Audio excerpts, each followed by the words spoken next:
ونستغفره ونعوذ بالله من شرور أنفسنا ومن سيئات أعمالنا من يهد الله فلا مضل له ومن يضلل فلا هادي له أشهد أن لا إله إلا الله وأشهد أن محمدا عبده ورسوله أما بعد فقد قال الله تعالى في القرآن المجيد والفرقان الحميد يا أيها الذين آمنوا كتب عليكم الصيام كما كتب على الذين من قبلكم لعلكم تتقون.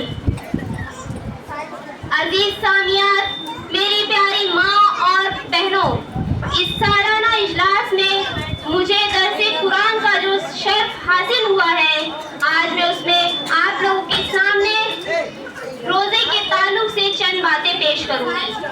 اللہ نے قرآن میں روزے کے متعلق بہت سی آیتیں نازل فرمائی ہیں، جیسا کہ اللہ نے فرمایا یا ایھا الذین آمنوا کتب علیکم الصیام کما کتب علی الذین من قبلکم لعلکم تتقون.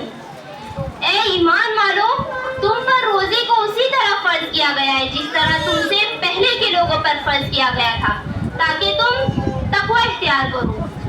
عزیز سامعات، اس عظیم آیت میں اللہ نے صوم کا بنیادی مقصد بیان کیا ہے.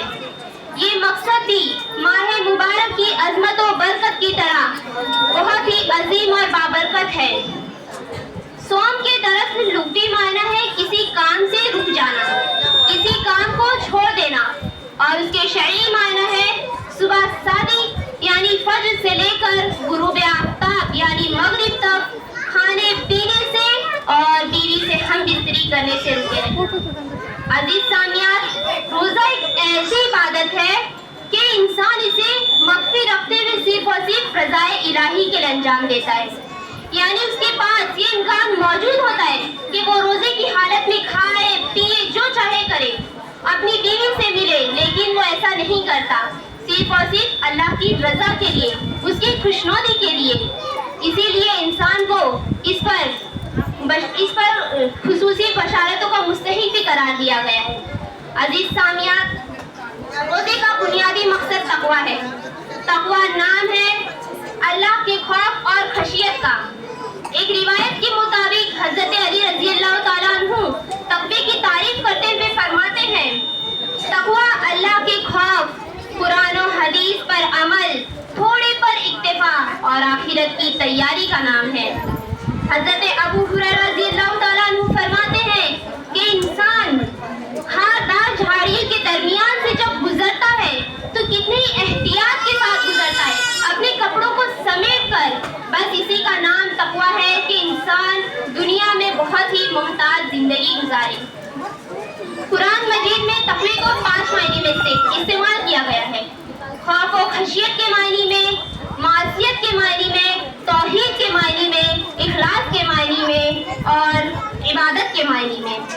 عزیز سامعات، تقوی اور پرہیزگاری ایک ایسا عمل ہے کہ ہمارے پیارے نبی صلی اللہ علیہ وسلم اسے اپنی دعا میں مانگا کرتے تھے. ابن مسعود رضی اللہ تعالیٰ عنہ فرماتے ہیں کہ رسول اللہ صلی اللہ علیہ وسلم یہ دعا کرتے تھے اللہم انی اسألک الہدی والتقی والعفاف والغنی. اے اللہ، میں تجھ سے ہدایت، پرہیزگاری، تقوی اور پاک دامنی، بے نیازی کا سوال کرتا ہوں.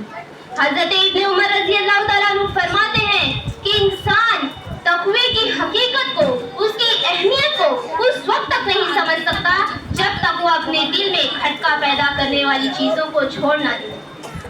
اللہ نے تقوی کو معاملات کی آسانی کا ذریعہ اور راستے کے کھلنے کا ذریعہ بنایا ہے، اور یہی وہ تقوی ہے جو انسان کو اللہ کے نزدیک باعزت بناتا ہے. اللہ نے قرآن کو بھی لوگوں کی ہدایت کے لیے نازل کیا ہے، لہذا اس سے صرف وہی لوگ ہدایت حاصل کر سکتے ہیں جو متقی اور پرہیزگار ہیں. اسی طرح رمضان کے روزے کے علاوہ عید الاضحیٰ کے موقع سے قربانی پیش کرنے کا مقصد بھی تقوی ہے. عزیز سامعات، اللہ نے قرآن مجید میں تقوی اختیار کرنے والوں کو جگہ جگہ بشارتیں سنائی ہیں، جیسا کہ اللہ نے فرمایا ان المتقین فی جنات وعیون، بے شک متقی پرہیزگار باغوں اور چشموں میں ہوں گے. اسی طرح اللہ نے ایک جگہ فرمایا ان للمتقین